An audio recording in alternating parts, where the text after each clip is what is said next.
Olá, pessoal! Sejam bem-vindos para mais um dia de aula. E hoje nós vamos dar continuidade à nossa série de aulas Morrer Viver. E hoje nós estamos na aula 4 e nós vamos falar hoje sobre a morte de Jesus como propiciação. Então, nós vamos falar um pouco sobre essa palavra propiciação e também um pouco sobre expiação. Bom, mas antes disso, eu te convido a orar, se possível, para que a gente possa começar a nossa aula. Senhor Deus, Pai, obrigada, Senhor, pelo dia de hoje, por esta oportunidade, que o Senhor seja a nossa direção, que o Teu Espírito venha ministrar em nossas vidas, que isso não seja, Senhor, só mais um estudo bíblico, mas que seja o Senhor falando conosco, nos ensinando, nos fazendo crescer em fé, Senhor, e amadurecer na Tua palavra, Pai. Nós pedimos em nome de Jesus e agradecemos. Amém. Amém. Vamos lá, pessoal. Bom, essa série de aulas nós estamos falando sobre a morte, né? Mas eu sempre estou lendo para vocês essa passagem, Ezequiel 18:32, que o Senhor disse: Não me agrada a morte de ninguém, palavra do soberano Senhor, arrependam-se e vivam. Para a gente não se esquecer que nós temos um Deus da vida, né? Gerador da vida e que quer nos dar vida, tá? Mas a aula de hoje nós vamos falar sobre a morte como expiação pelos pecados ou propiciação pelos pecados, tá? Bom, sobre morte nós também temos falado essa passagem, né? Em praticamente quase todas as aulas eu estou lendo ela, para a gente lembrar que o salário do pecado é a morte, né? Mas o dom gratuito de Deus é a vida eterna por Cristo Jesus, nosso Senhor. Então, morte, como a gente estudou lá na aula 1, né, foi resultado do pecado, é uma consequência, né? Na aula 2 nós falamos sobre a morte espiritual, se você quiser aprender um pouco, e na aula 3 nós falamos sobre a morte eterna. E hoje, então, nós vamos falar sobre expiação e propiciação. Essa palavra é enorme, né? Bom, então a expiação ela significa fazer o que é necessário para reconciliar duas partes, né, que estão em desacordo. E que partes estão em desacordo? A humanidade que pecou contra um Deus santo, né? Então ficou em desacordo. Então, a palavra expiação, ela tem um sentido de cobrir, né? E ela adquiriu também um sentido de remover o efeito do pecado, permitindo então que os indivíduos, nós humanos, nos reconciliemos com Deus. Isso aqui é bem uma explicação superficial de expiação, mas é para a gente entender que é um perdão dos pecados, né, que Deus preparou para nós. Bom, a propiciação, ela está relacionada a desviar a ira de Deus de nós, né? Então, esse relacionamento que a gente falou que foi quebrado, né, danificado pelo pecado, que distanciou a humanidade de Deus, né, nos quebrou esse relacionamento. A propiciação, então, ela faz com que a ira de Deus, né, no caso, se desvie de nós e se vire para Cristo, né? Então, Jesus, ele vai desviar a ira de Deus para ele e faz com que Deus fique propício a nós, né? Que nós possamos nos reconciliar a ele, que nós possamos novamente ter um relacionamento com ele. Então, são palavras conectadas, né? Que no final é Deus nos trazendo de volta para Ele, né? Para o lugar que Ele nos fez, que é para a presença dEle. Bom, e agora nós vamos lá um pouco de história, que voltar lá no livro de Levítico, lá no Antigo Testamento, para a gente olhar um pouco sobre essa propiciação, né? Como que Deus preparou a propiciação por nós, né? Quem faz a propiciação é Deus, né? Ele que resolve tudo. A gente não tem essa capacidade de, de se resolver, de nos resolvermos, né? Então, como que era feita essa propiciação? Antes da gente começar a falar sobre o processo, eu quero ler para vocês Levítico 17, para a gente entender que a propiciação, ela vai envolver o quê? O derramamento de sangue, né? E por que que Deus usa isso? Então, nós vamos ler duas passagens para a gente entender um pouco sobre essa questão, né? Deus diz assim: pois a vida da carne está no sangue, né? E eu dei a vocês para fazerem propiciação por si mesmos no altar. É o sangue que faz propiciação pela vida. Então, Deus criou dessa forma, né? Que o sangue possa fazer a propiciação pela vida. E o que que a gente poderia ler para ficar um pouco mais fácil a gente entender essa questão do sangue, da propiciação, né? Como que Deus vai ficar favorável a nós, né? E poderemos ser reconciliados a Ele envolvendo o sangue. A gente pode ler agora em Hebreus 9:22. Você fala, Renata, agora você foi lá no Novo Testamento? Fomos, nós fomos. Vamos navegando aqui pela Bíblia. Então, o sangue, né? A Bíblia diz: de fato, segundo a lei, quase todas as coisas são purificadas com sangue. Sem derramamento de sangue não há perdão. Então, agora acho que esclarece um pouco melhor que Deus criou dessa forma, né? Que a vida está no sangue. Então, o pecado gera morte, ou seja, vai haver um derramamento de sangue. Então, é a entrega da vida, né? Para que a ira de Deus seja propiciada, né? A propiciação funcione. Então, sem derramamento de sangue não há perdão, né? Para que as leis que Deus disse, né? Se você comer, certamente morrerá. Então, a desobediência gerou a morte, né? A morte é uma consequência da desobediência, do pecado. Então, isso é uma forma de Deus começar a ensinar o povo, nós aqui embaixo, o quanto o pecado ofende um Deus santo, o quanto o pecado é grave, que o pecado gera morte. Então, Deus, ele tem a forma didática dele de ensinar a humanidade que o pecado é terrível e que ele gera a morte, ele gera o derramamento de uma vida, de sangue, e que isso é necessário para que a gente compreenda quem ele é, que ele é um Deus santo, que ele nunca vai compactuar com o pecado, que ele nunca vai concordar com o pecado. O pecado causa a ira de Deus e a gente precisa entender que para que essa ira seja desviada de nós, Deus precisou enviar o seu filho para morrer por nós. Então, tudo que a gente vai ler aqui agora, que está em Levítico, lá no Antigo Testamento, já é Deus preparando um povo, a mente do povo para entender o quanto o pecado é terrível e que para resolver o pecado, ele precisou dar o seu próprio filho para morrer por nós. Se Deus não tivesse feito toda essa preparação aqui, ensinado a fazer o sacrifício, ensinado por que que precisa de morrer, que a vida está no sangue, e aí tem que derramar a vida. Quando Jesus viesse e fizesse o sacrifício por nós, a gente não ia entender nada. Falei assim, por que será que Jesus está morrendo na cruz, né? A gente não ia compreender.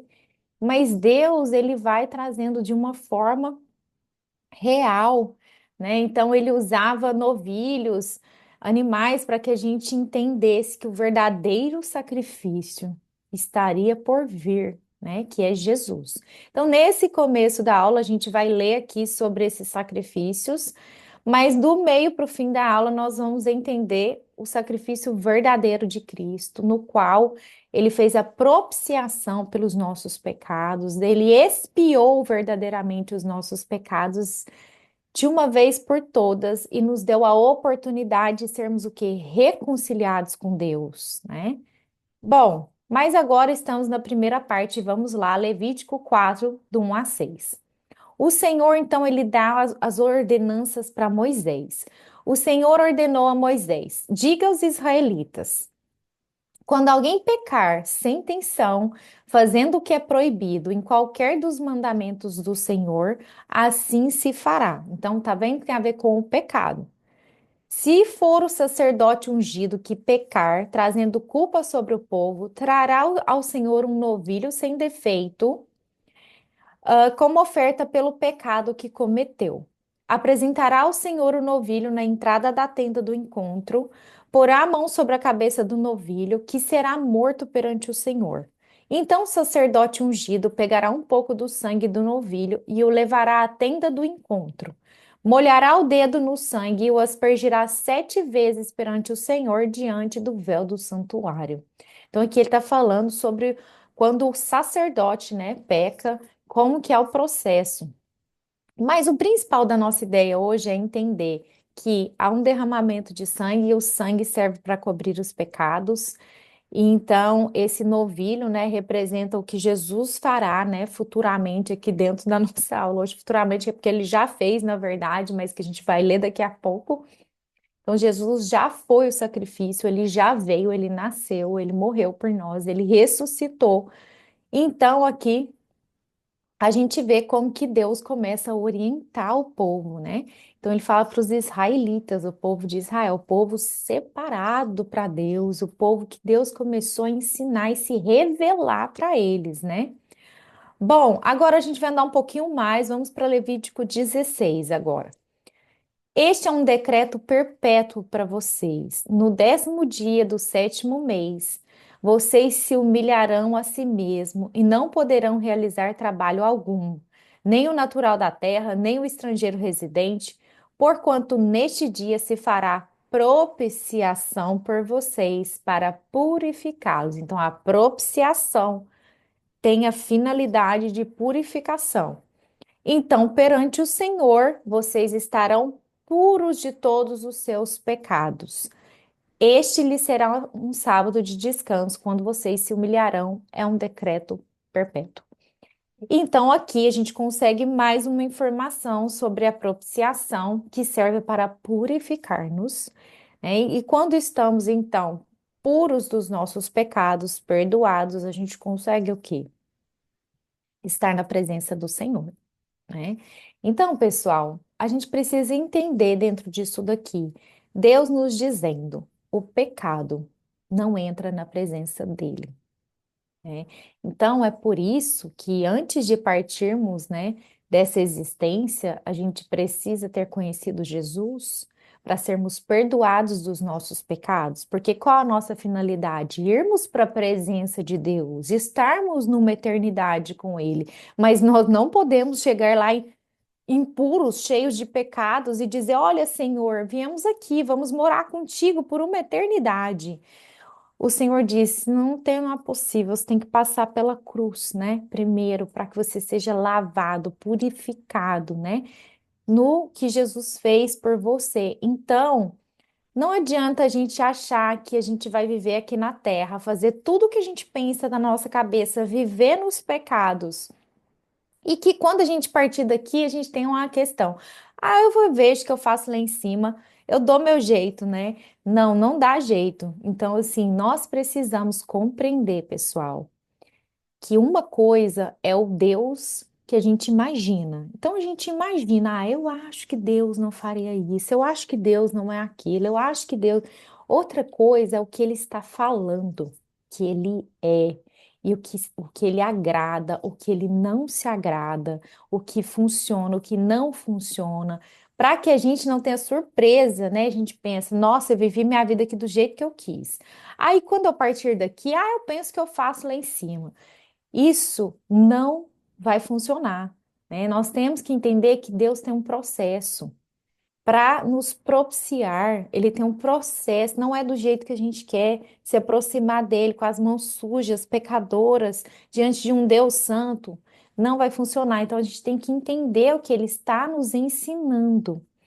E aí agora nós vamos andar um pouquinho mais para frente em Levítico, agora 16.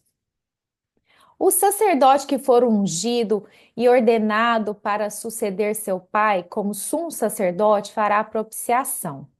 Porá as vestes sagradas de linho, fará propiciação pelo lugar santíssimo, pela tenda do encontro, pelo altar, por todos os sacerdotes e por todo o povo da assembleia. Esse é um decreto perpétuo para vocês.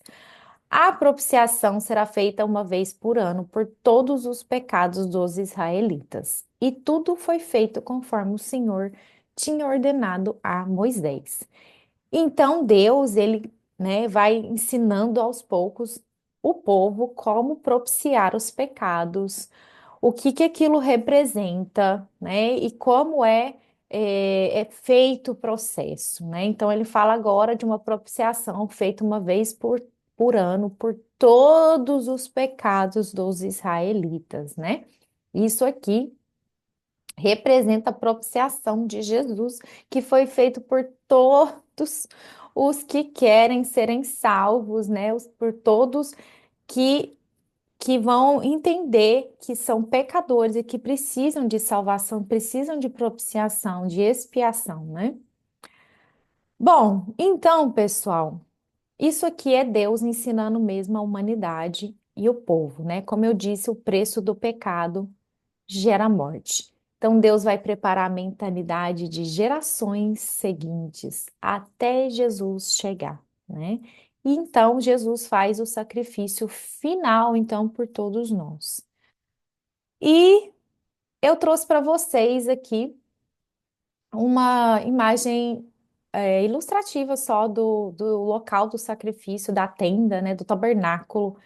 E a gente vai ler agora um pouquinho Hebreus capítulo 9. Então, esse aqui é uma imagem ilustrativa para vocês verem como era o tabernáculo, no local do sacrifício, e como que era feito, né? Só que a gente vai ler agora em Hebreus. Olha que legal, nós vamos lá no Novo Testamento para a gente ler um pouquinho melhor, para a gente entender sobre a propiciação, né, e a expiação. Ora, a primeira aliança tinha regras para adoração, que é essa primeira aliança que a gente está falando, dos sacrifícios, né? E também um tabernáculo terreno, que é essa imagem que eu mostrei para vocês, que é sobre essas ordenanças que Deus deu para Moisés, que a gente acabou de ler em Levítico. Foi levantado um tabernáculo na parte da frente, chamado Lugar Santo. Então, a parte da frente era o Lugar Santo.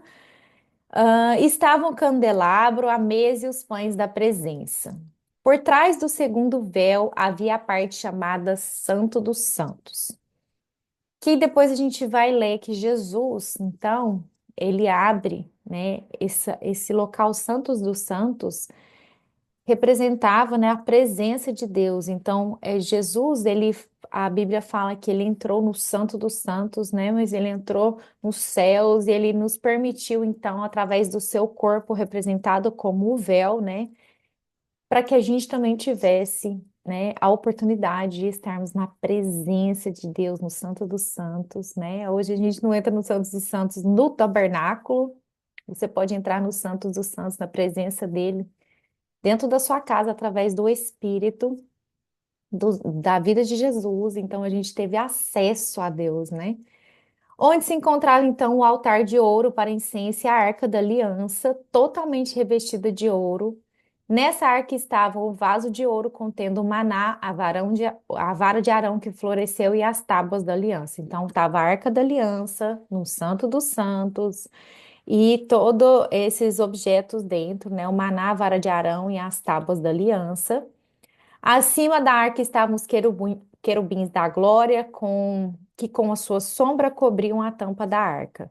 A respeito dessas coisas, não cabe agora falar detalhadamente, estando tudo assim preparado.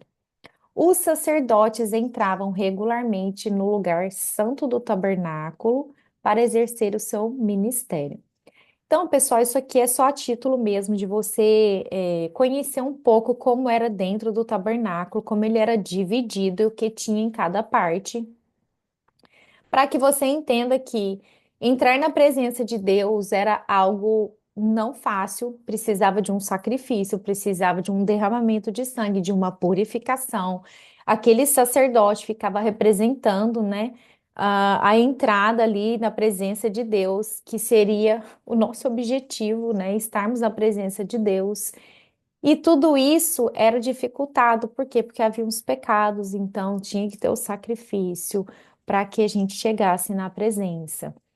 Bom, eu coloquei mais uma foto ilustrativa aqui. Tá vendo que tinha uma cortina aí separando? E lá dentro dessa cortina, que é o Santo dos Santos, onde ficava a Arca da Aliança, com a tampa, com os querubins. E aquilo era o local onde representava a presença de Deus, né? E quem podia entrar nesse local da presença de Deus? A gente vai ler aqui. Então, somente o sumo sacerdote entrava no Santo dos Santos apenas uma vez por ano. Tá vendo que Deus está dizendo: olha o quanto o pecado quebra o relacionamento com Deus, quebra a presença de Deus, distancia o povo, né, de Deus, distancia a humanidade de Deus. Olha que dificuldade, né? Ainda bem que Jesus já venceu isso aqui, né? E a gente não vive nesse tempo específico, que deveria ter sido muito difícil, né? Então, se a gente quisesse ouvir Deus, a gente teria que ouvir um profeta, nós teríamos que ser representados por esse sumo sacerdote aqui, mas a gente mesmo entrar na presença não tinha como, né? E olhe lá como é que o sumo sacerdote tinha, nunca sem apresentar o sangue do sacrifício, que ele oferecia por si mesmo e pelos pecados que o povo havia cometido por ignorância. Então não quer dizer nem que a pessoa tinha intenção de pecar, né? Era por uma ignorância, falta de conhecimento. Dessa forma, o Espírito Santo estava mostrando que ainda não havia sido manifestado o caminho para o Santo dos Santos. Tá vendo? Então, nós ainda não tínhamos essa liberdade. É porque nós estamos numa geração que a gente pode orar a qualquer hora e Deus responder, falar conosco, sentir a presença dele. Nós não sabemos o que é não ter a presença de Deus, né? Ao menos assim, depois que você conhece Jesus, que você entende a presença de Deus, você não consegue mais ficar sem aquilo, né? Quando você está no mundo vivendo os pecados que você nem pensa em Deus, você não tem vontade. Mas quando você conhece a presença dele, a gente não consegue mais ficar sem a presença, né? Bom, então continuando aqui. Enquanto eu permanecia ainda o primeiro tabernáculo, que era esse aqui. Isso é uma ilustração para os nossos dias, indicando que as ofertas e os sacrifícios oferecidos não podiam dar ao adorador uma consciência perfeitamente limpa. Eram apenas prescrições que tratavam de comida, bebida, várias cerimônias de purificação com água, e essas ordenanças exteriores foram impostas até o tempo da nova ordem. Então, isso aqui era uma forma mesmo de ensino para que o povo de Deus tivesse consciência da necessidade de serem lavados, purificados, salvos, né? E de que eles não podiam entrar na presença de Deus, que era muito difícil, que o pecado realmente é terrível. E aí, então, o que que Deus faz? Deus propicia tudo, Deus arruma, Deus nos dá a esperança, nos dá a vida eterna, Deus nos traz de volta para Ele na propiciação feita por Jesus, né? Então, agora nós vamos ler em Hebreus 7, 8 e 9. Como que Jesus fez essa propiciação? O que que é a propiciação? Ele desviou a ira de Deus de nós para ele e ele perdoou os nossos pecados. Então ele expiou os nossos pecados, né? E Jesus, ele é o nosso sacerdote, né? Ele tem um sacerdócio permanente. Lembra que aquele sacerdote antigo, ele entrava uma vez por ano no Santo dos Santos, o sumo sacerdote. E Jesus então fez um sacrifício, uma única vez, que vai valer eternamente por todos os que creem. Então a gente agora está em Hebreus 7, 22 a 26. Jesus tornou-se por si mesmo a garantia de uma aliança superior. Ora, daqueles sacerdotes tem havido muitos, porque a morte os impede de continuar em seu ofício. Ou seja, aqueles sacerdotes, eles serviam lá fazendo o sacrifício uma vez por ano, entrando no Santo dos Santos, mas chegava uma hora que eles morriam e tinham que passar o serviço para outro. Mas esse sumo sacerdote aqui, que é Jesus, ele vive para sempre. Então, o sacrifício dele, né, agora é eterno, né? Não vai acabar, né? Então, Jesus tem um sacerdócio permanente. Portanto, ele é capaz de salvar definitivamente. Então, pessoal, agora é a hora da gente entender que o pecado ele trouxe consequências e Jesus ele traz a solução, né, para que nós possamos entrar na presença de Deus. Então, aqueles que por meio dele, de Jesus, aproximam-se de Deus, pois vive sempre para interceder por eles. Então, agora Jesus intercede por nós. É de um sumo sacerdote como este que precisávamos, santo, inculpável, puro, separado dos pecadores, exaltado acima dos céus. Entendeu? Como Deus preparou a mente do povo para quando Jesus chegasse, fizesse esse sacrifício. Então, quando Jesus falava sobre morrer por nós, ele falava que ele ia sofrer, mas que ele ia ressuscitar. O povo daquele tempo, né, entendia sobre sacrifícios. Mas eles não entendiam, né, por que que Jesus tinha que morrer, porque eles pensamos que o Messias, o Salvador, ia ser tipo um super rei, mais que Davi, sei lá, Salomão, que sentasse no trono e reinasse e derrubasse os romanos. Mas Jesus veio de um reino espiritual, um reino eterno, no qual o objetivo dele é o quê? Principal, nos salvar, nos trazer para Deus, nos conectar, nos dar vida eterna, que nós estávamos mortos espiritualmente nos nossos pecados, mortos eternamente nos nossos pecados, e Ele veio nos trazer vida.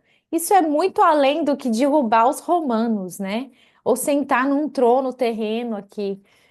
Então, quando Cristo veio como um sumo sacerdote dos benefícios agora presentes, ele adentrou o maior e mais perfeito tabernáculo não feito pelo homem, isto é, não pertencente a esta criação, não por meio de sangue de bodes ou de novilhos, mas pelo seu próprio sangue, ele entrou no Santo dos Santos, uma vez por todas, e obteve eterna redenção.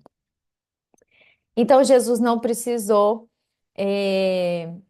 Jesus não precisou, não. Nós não precisamos mais de sacrifícios, né, dos animais, porque agora Jesus foi o grande sacrifício. Foi pelo seu sangue que nós podemos entrar no Santos dos Santos. Ele obteve a redenção para nós.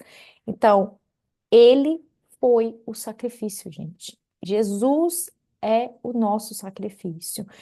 Porque ele deu, então lembra que a vida está no sangue. E Jesus deu o quê? Ele deu a vida dele por nós. O que que ele fez? Ele derramou o sangue dele por nós. De que forma? Na cruz, né? Cruz, pessoal, por que que tinha que ser na cruz? Porque era o objeto de morte da época pior que existia, né? Provavelmente se fosse nos anos 2000 e pouco, ia ser outro tipo de morte. Mas naquele tempo, a pior morte que existia era a cruz, né? Era a crucificação. Então, Jesus, ele vai derramar o seu sangue, a sua vida por nós, para que a gente obtenha redenção, para que os nossos pecados sejam expiados e que ele faça propiciação por nós. Então, agora Deus olha para nós de um novo jeito depois de Jesus, né? E aí, então, eu vou ler agora Hebreus capítulo 9, que Jesus como sacrifício. Ora, se o sangue de bodes e touros e as cinzas de uma novilha espalhada sobre os que estão cerimonialmente impuros os santificam de forma que se tornam exteriormente puros, quanto mais então o sangue de Cristo, que pelo Espírito Eterno se ofereceu de forma imaculada a Deus, purificará a nossa consciência de atos que levam à morte. Lembra? O pecado leva à morte, de modo que sirvamos ao Deus vivo. Então, gente, o sangue de Jesus, a morte de Jesus, né? O Espírito que o que o ressuscitou, é o mesmo Espírito que vai habitar em nós, ele vai nos trazer uma consciência dos nossos atos e nos dizer: o pecado gera morte. Este não é o caminho, ande pelo caminho, o caminho é Cristo. Então, Jesus abre o caminho da vida para a gente, né? E aí, continuando. Pois Cristo não entrou em santuário feito por homens, né? Então, não precisa mais, né, do tabernáculo. Uma simples representação do verdadeiro. Onde que está o verdadeiro, gente? No céu. Ele entrou no próprio céu, né? O Santo dos Santos verdadeiro é lá, a presença, né? E ele entrou no próprio céu agora para apresentar diante de Deus em nosso favor. É muito lindo isso aqui, né, gente? Não, porém, para se oferecer repetidas vezes à semelhança do sumo sacerdote, que entra no Santo do Santo todos os anos com sangue alheio, ou seja, dos animais. Se assim fosse, Cristo precisaria sofrer muitas vezes desde o começo do mundo. Mas agora ele apareceu uma vez por todas, no fim dos tempos, para aniquilar o pecado mediante o sacrifício de si mesmo. Então, gente, Jesus não precisava ficar morrendo várias vezes, nem tem jeito, assim, né, no sentido, né, literal, né, ter tempo que ele é Deus, mas eu quero dizer no sentido assim, o sacrifício dele foi uma única vez, né, e foi de si mesmo, e ele não precisa repetir o sacrifício. Então, ele fez essa oferta da vida dele por nós. E agora ele nos representa diante de Deus, né, em nosso favor. Esta é a aliança que farei com eles depois daqueles dias, diz o Senhor. Porei as minhas leis em seus corações e as escreverei em suas mentes. E acrescenta: dos seus pecados e iniquidades não lembrarei mais. Onde essas coisas foram perdoadas, não há mais necessidade de sacrifício pelo pecado. Portanto, irmãos, temos plena confiança para entrar no Santo dos Santos, pelo sangue de Jesus, por um novo e vivo caminho que ele nos abriu por meio do véu, isto é, o seu corpo. Então, isso aqui é um resumo de tudo que a gente falou hoje, essa passagem que diz então que agora Deus, ele nos trouxe para a presença dele. Agora nós podemos ter confiança de entrarmos no Santo dos Santos, no sentido da presença de Deus pelo sangue de Jesus. E que as leis de Deus agora estão o quê? Nos nossos corações, na nossa mente. Ele fala que dos nossos pecados e iniquidades ele não se lembrará mais, porque nós fomos perdoados, né? Então, Deus remove a nossa culpa. Às vezes a gente se culpa, né? A gente continua vivendo na culpa, sendo que Deus remove a culpa, ele remove o pecado. Não há necessidade de sacrifício. O sacrifício foi feito em Jesus. Então, agora nós precisamos, pessoal, aprender a desfrutar da presença de Deus na nossa vida, né? Para que a gente possa compreender que o que Jesus fez nos deu a oportunidade de nos relacionarmos com Deus, né? Bom, e o último de hoje que nós vamos ler, a última passagem é Hebreus 9, 27 e 28. Da mesma forma como o homem está destinado a morrer uma vez só e depois disso enfrentar o juízo, essa responde a pergunta de algumas pessoas, né? Se a gente morre muitas vezes, uma vez só, e depois disso enfrentar o juízo, assim também Cristo foi oferecido em sacrifício uma única vez. Então Jesus não vai mais morrer por nós, ele já morreu, ele já fez o sacrifício para tirar os pecados de muitos. E ele aparecerá então uma segunda vez, não para tirar o pecado, mas para trazer salvação aos que o aguardam, né? Para nos reunirmos junto com ele para a vida eterna, né? Na sua segunda vinda, então, Jesus não vem morrer, ele vai descer com todo o poder, glória, como Rei dos Reis, Senhor dos Senhores, com toda a autoridade do céu, da terra, com todo o exército dele de milhares e milhares, milhões de anjos, para trazer consigo a sua igreja, que é os cristãos, reunir para estarmos na presença dele por uma eternidade, tá? Então, Jesus, ele faz isso por nós, pessoal, e essa foi a propiciação e a expiação perfeita que nos deu a oportunidade de vida, né? Bom, terminamos por hoje, pessoal. Muito obrigada pela presença. Se você tiver qualquer dúvida, eu encorajo vocês a lerem a sua Bíblia em casa, né? Esses estudos são para te ajudar a conseguir ler a sua Bíblia sozinho também, além dos momentos que a gente está com os irmãos, né, em Cristo, mas que você leia a sua Bíblia em casa. Todos os versículos que nós lemos aqui está na descrição do vídeo.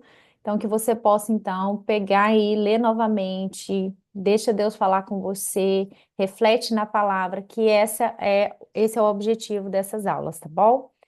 Muito obrigada. E a gente se vê então na próxima aula. Tchau, tchau.